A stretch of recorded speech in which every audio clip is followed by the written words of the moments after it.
What's up, everyone? So I'm not sure if you've ever heard of the band Meg Dia. If you do know of them, it's probably because of their song Monster. On the off chance you don't, they were one of those Myspace era Warped Tour bands. Girl rock, great sound, transcendent vocals and harmonies, wonderful talent. They also led me to a lot of different books because their songs are often inspired by literature, like East of Eden or Rebecca. Of all the bands I listen to frequently, they're probably in one of the top 10 spots. Meg and Dia are sisters, and about 10 years ago they stopped doing music together, which of course made me sad.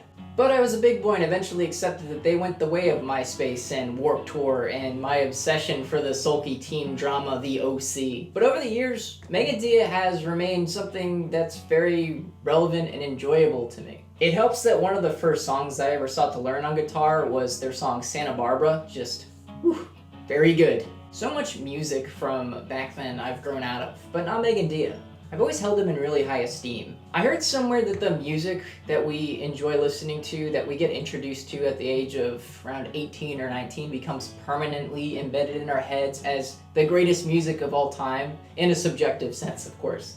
I really buy that theory. I'll always remember the winter of 2014 when I first drove down to New Orleans to live here. I listened to Meg and Dia's entire catalog. Anyway, it was silent for a while, and there was a sudden development in they got back together. Not only that, but they released a new album completely out of the blue. The news suffused me with immense joy. I went to see Meg and Dia live for the first time, a chance that I had never believed would be afforded to me. And it became a really thoughtful experience upon reflection.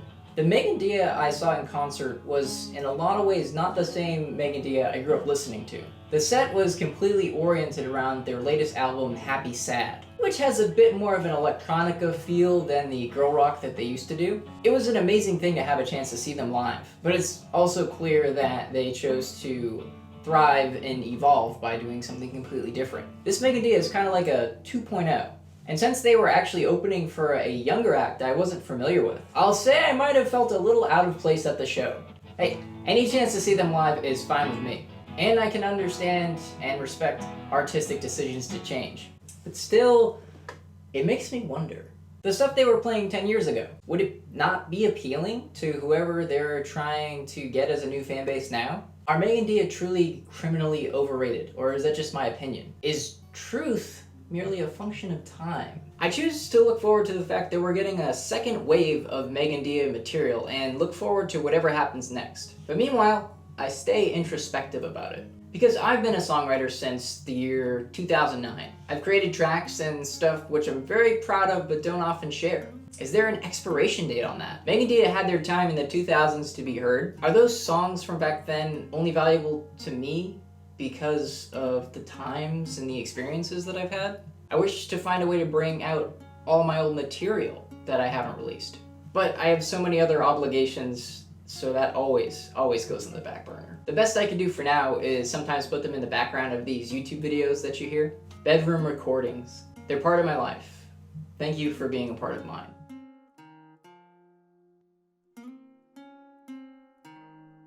Well, I've asked a lot of questions in this video, but the most important one I'd like to ask of you is, who is your favorite band who you feel is criminally underrated? An act that you feel deserves more attention? Leave your answer in the comments below so we can all share in the beauty of discovery, which is new bands. Thanks for watching. Please subscribe if you enjoyed the content.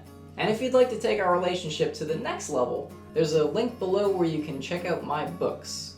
I've written thrillers, satires, I have a nonfiction book on techniques for consciousness change, so there's a ton of stuff to check out if you're interested.